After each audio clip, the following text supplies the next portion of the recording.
So we have our confidence level intervals and our 95% and our error bars, but one of the things that we could actually do is use a quantitative value and calculate that and compare it and determine whether two samples are statistically significant or different from each other. So we can use this using a t-test comparison and then the appropriate p-value.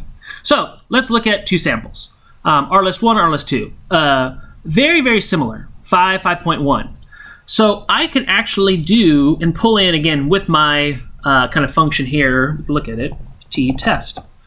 What does t-test do? If I look at this, it tests whether two data sets are equal, basically whether the means are the same. So I look at this, and I get my value, and I see that my t-test value is 0.3665.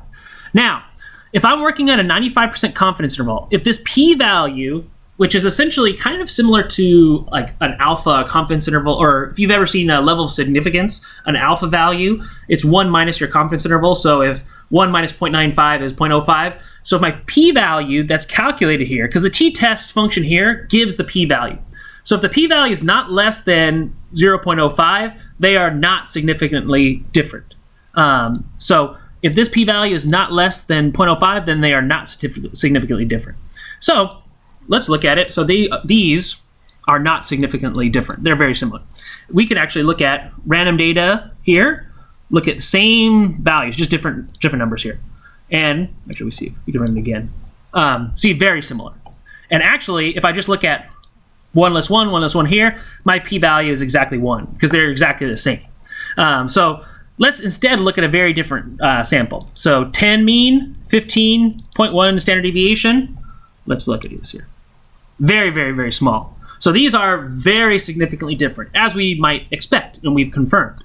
And you can look at it with the confidence interval, R-list1, R-list2. Look at, definitely no overlap here, right? So we could actually bring that up to, actually, let's bring that over here.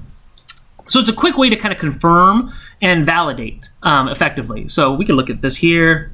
We can look at this here.